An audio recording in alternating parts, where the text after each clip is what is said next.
Hey everybody, what's going on? It's Alex Tiersch. It is Friday.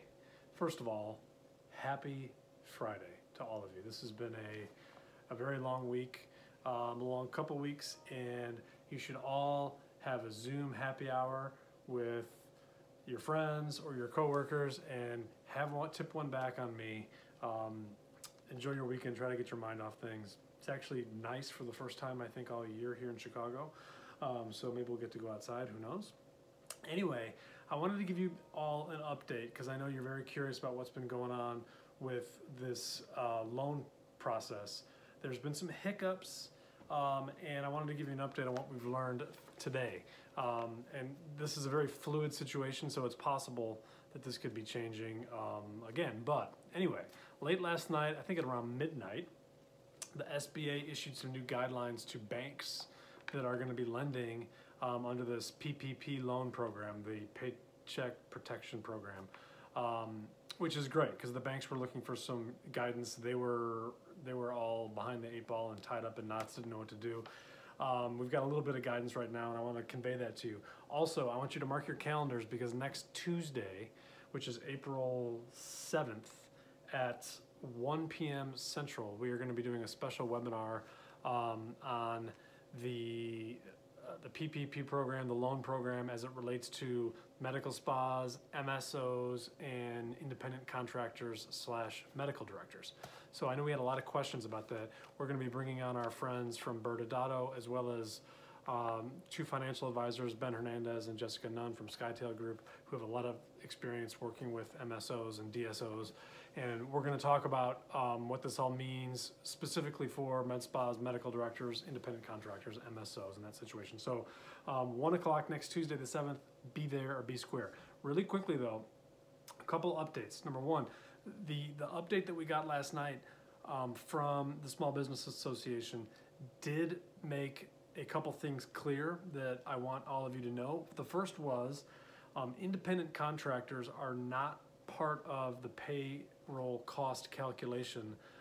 When you calculate your payroll costs, the way that you get your loan is they multiply an average payroll cost by 2.5 to get you your loan. You cannot include independent contractors in that, which means you can't include medical directors or any other independent contractors that you might have. Independent contractors like medical directors or other independent contractors for your business have to submit their own loan under the PPP program, their own loan application. So those of you who are medical directors with several contracts or one contract, one bigger contract, if you're an independent contractor, you're going to have to submit your own application.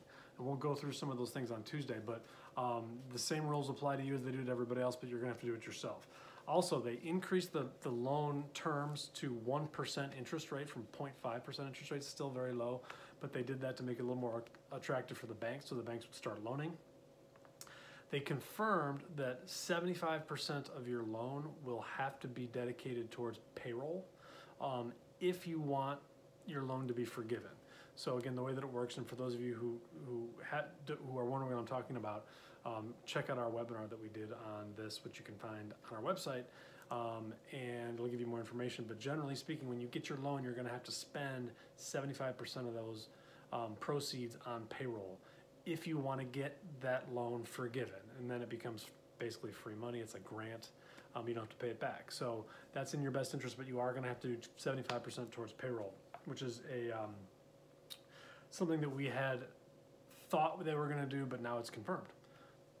So that's good. There's still a lot of confusion amongst the banks. I've talked to, I think, 5 bankers just today alone.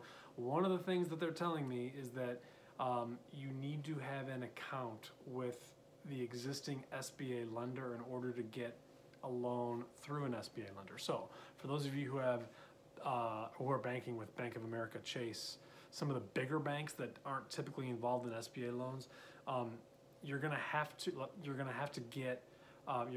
work with whoever you have an account with, and it might take them a little bit of time for them to come online because they're not equipped to deal with this right off the bat, but they will be doing it later on.